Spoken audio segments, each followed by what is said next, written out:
You have 5 minutes to sign over your hotel empire, Madison, or I'll have my legal team file for an emergency conservatorship. I'll have you declared mentally unfit to manage your affairs by sunrise, and I will take control of Apex Heights myself." My father didn't even blink as he threatened to lock me away just to steal my $920 million company. He thought he was holding a gun to my head. He did not realize that I was the one holding the bullets. I sat in the dim, oppressive dining room of his Palo Alto estate, where the air was thick with the scent of a $5,500 bottle of Cabernet and 3 decades of his cold-blooded tyranny. Welcome to Turning Tables Stories channel.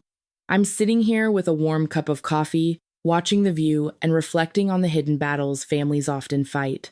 A quiet moment like this is a sharp contrast to Madison's high-stakes reality. Where are you listening from today, and what are you drinking? I'd love to know. Now, let's return to the tension building at that dinner table. I didn't cry. I didn't ask why. I didn't even summon the energy to be angry. Anger is an expensive emotion, and I was through footing the bill for this family. I just reached into my bag, pulled out a check, and slid it across the mahogany table until it tapped against his wine glass. The amount was written in clear, sharp ink, $284,600. "The debt between us is settled, Jeffrey," I said, my voice as cold and clinical as a pathologist performing an autopsy. "That is every cent of the tuition you've held over my head for years. Our contract is terminated. I don't owe you a single breath anymore." Jeffrey stared at the check, his mouth opening and closing, like a fish on a hook. He was used to the old Madison, the scared 24-year-old girl he had thrown out 5 years ago, for the crime of loving a man he couldn't control. He had locked the iron gates of this estate in my face, and called my husband, Jackson, a parasitic thresher who was merely playing with crayons. He had cut off my trust fund, my health insurance, and my dignity, waiting for me to starve so I would come crawling back to his shadow. He didn't realize that hunger is a hell of a motivator. Jackson and I spent 2 years living in a studio apartment that smelled like damp plaster and failure.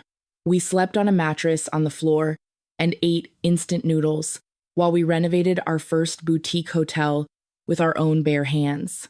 Jeffrey thought he was breaking me, but he was actually forging me into the person who was about to dismantle him. People often wonder why children of narcissists ever agree to show up for family dinners after years of abuse. They don't understand the phantom reflex, that invisible chain that makes you crave the approval of the person who spent your life tearing you down.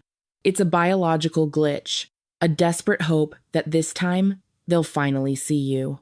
But standing in this room, I realized the chain was gone. I hadn't come back to Palo Alto to be a daughter. I had come to perform an audit. For 5 years, I worked until my hands bled, just to buy my own immunity. I was no longer a person to him. I was a balance sheet he had spent decades overdrawing. Jeffrey wasn't looking at a daughter. He was looking at a predator who had finally learned how to hunt in his woods. Jeffrey didn't pick up the check. He just laughed, a wet, ugly sound that rattled the ice in his glass. "You think $12,000 buys your freedom, Madison? You think you can walk out of this house and take nearly $1 billion of my legacy with you?"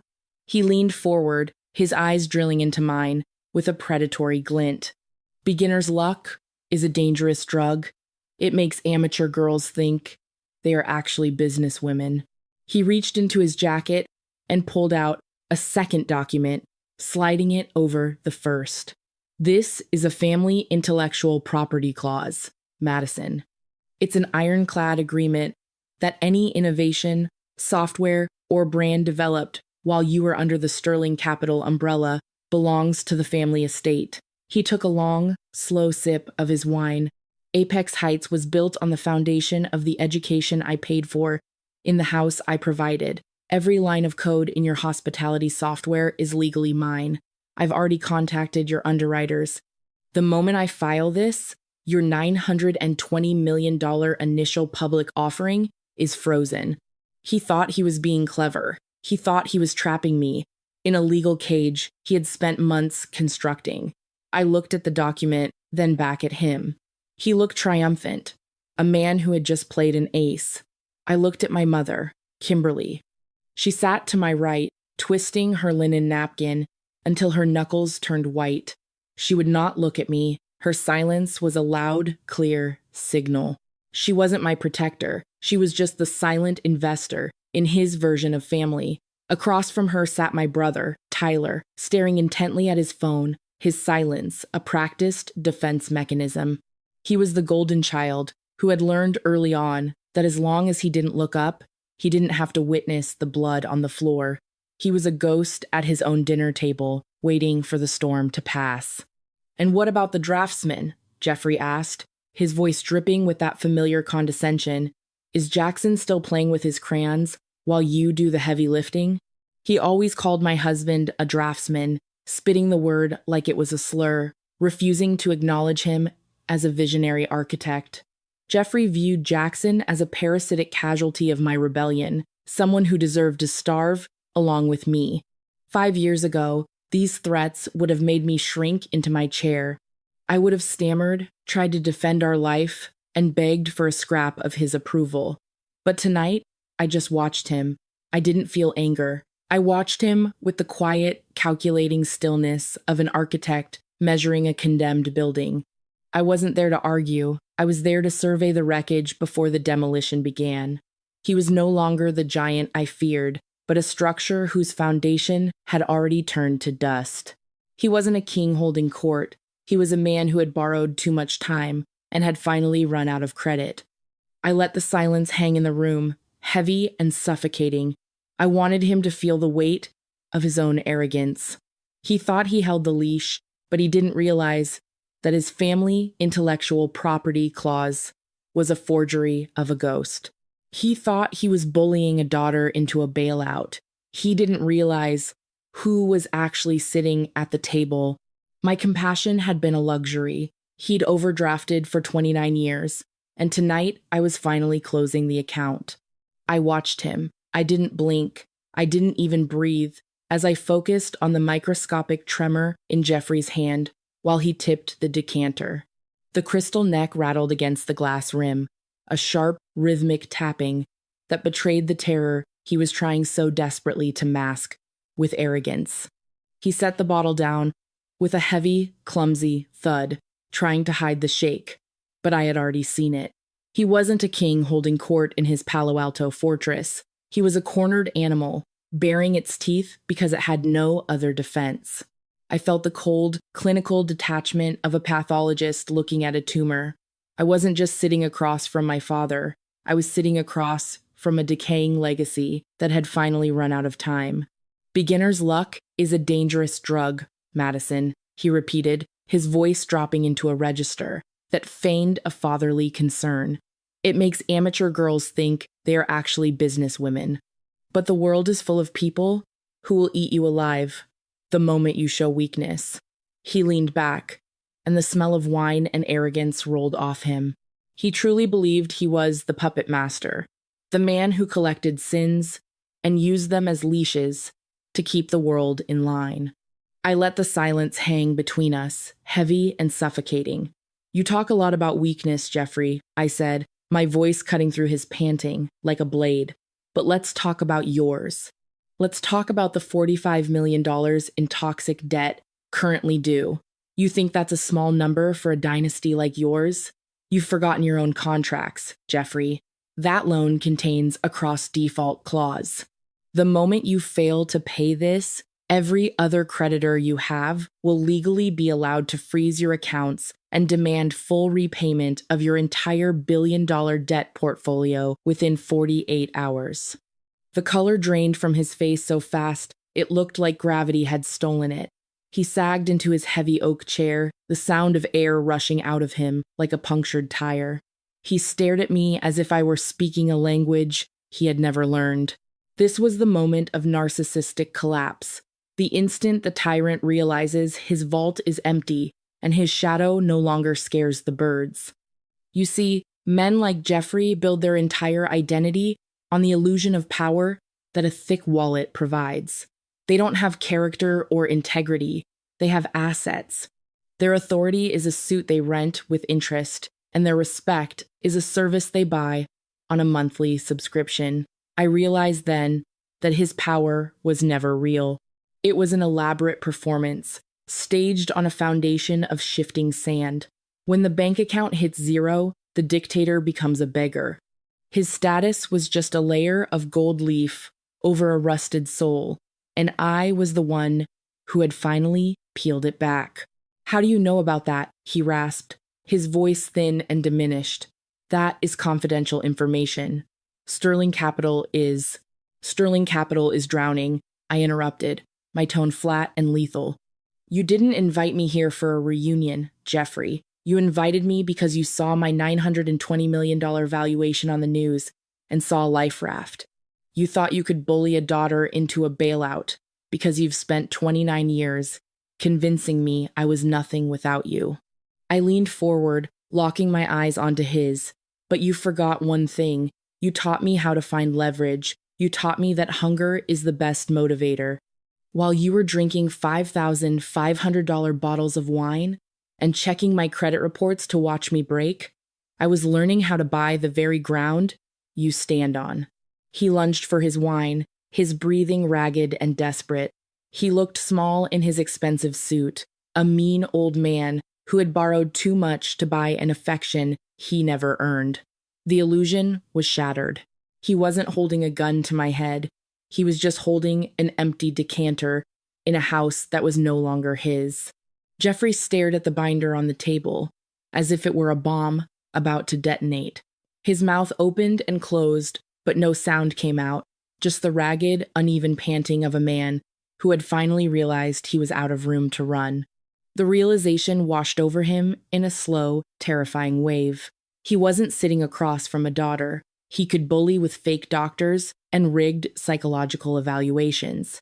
He was sitting across from the only person in the world who could destroy him. "You took out a $45 million bridge loan 6 months ago from a private equity firm called Cerberus Capital," I said, my voice cutting through his silence like a scalpel. "It was high interest, short-term, and backed by your personal guarantee. Most importantly, it was secured by 51% of your voting shares in Sterling Capital. By defaulting on this single note, you didn't just lose $45 million, you triggered the collapse of your entire voting trust. You've handed me the keys to the castle because you were too arrogant to read the fine print." Jeffrey's face went a sickly shade of gray. "That is confidential."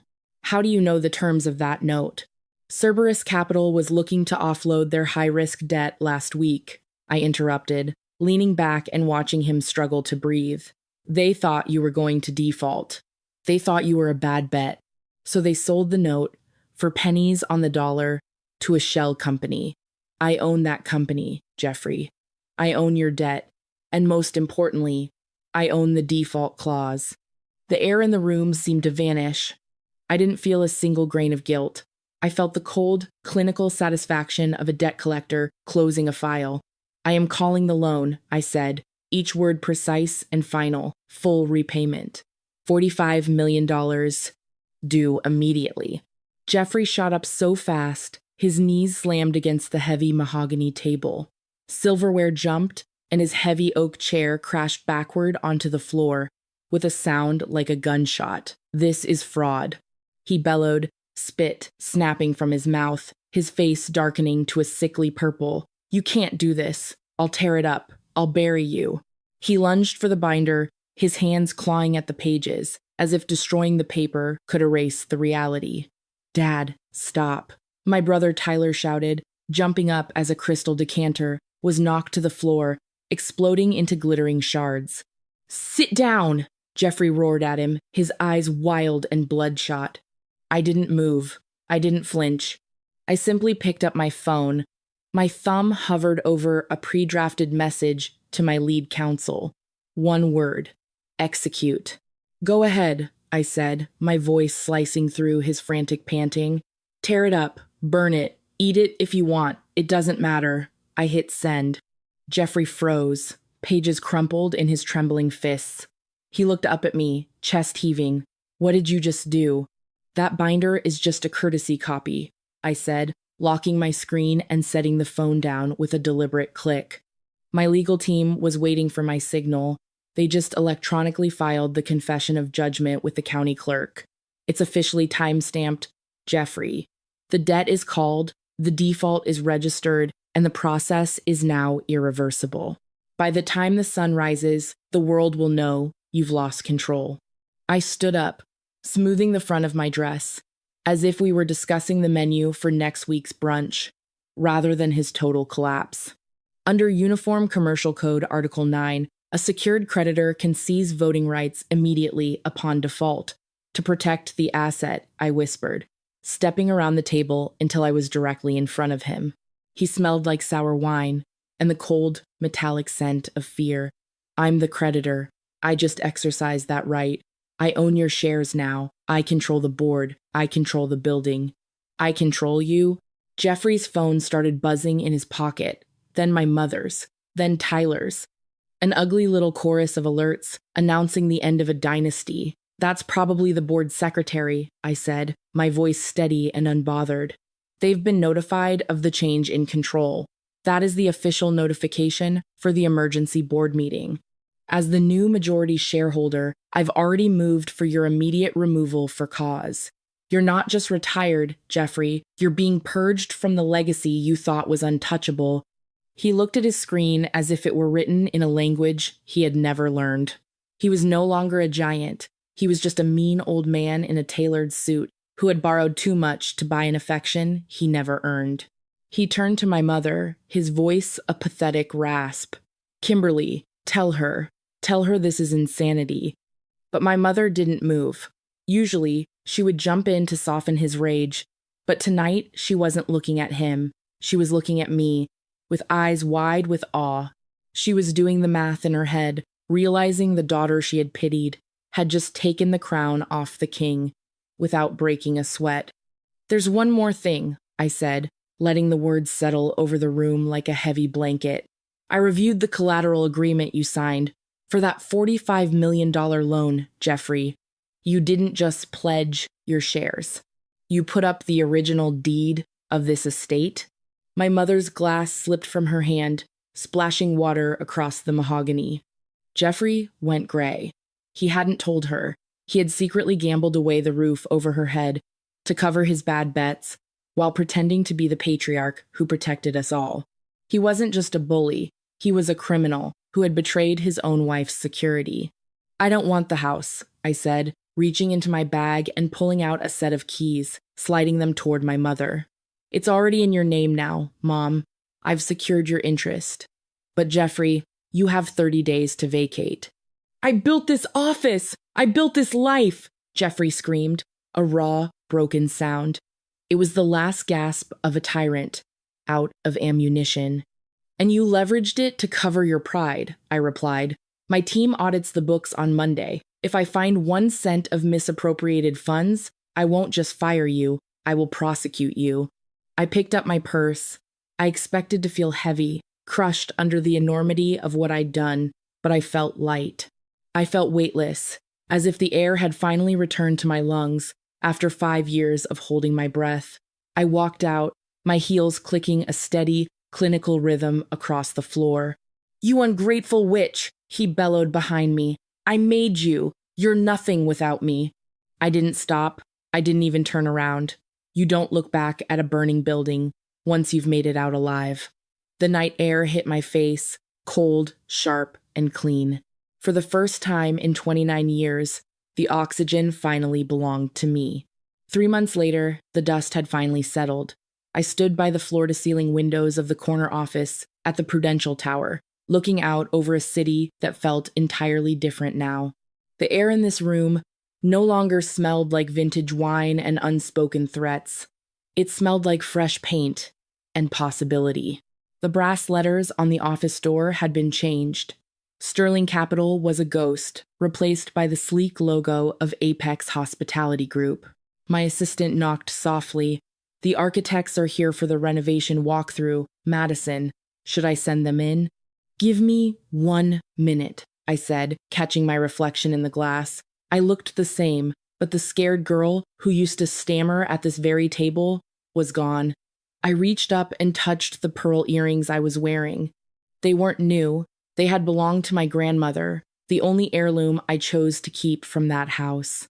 My mother had mailed them to me a week after the dinner, with a short note saying she would have wanted me to have them. I didn't wear them for sentiment. I wore them as a quiet, physical reminder of the truth. Legacy isn't something you inherit by blood. It is something you build by choice. Jackson walked in a moment later, rolling out fresh blueprints across the mahogany desk that I had refused to replace.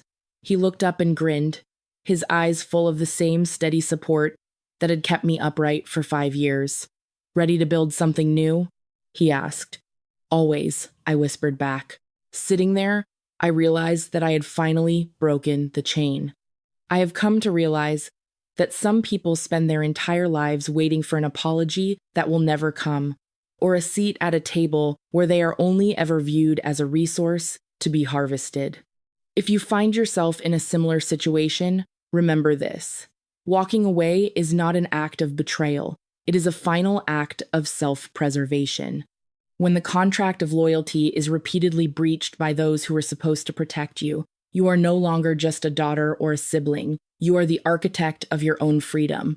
Firing your family is perhaps the most difficult professional decision you will ever make, but it is also the only way to reclaim your sovereignty. Forgiveness does not always lead to a happy reunion. Sometimes it is simply the clinical act of closing a bad file so you can finally start a new project on your own terms. We are building a community of people who realize their worth is not defined by the name they were given, but by the life they built brick by brick.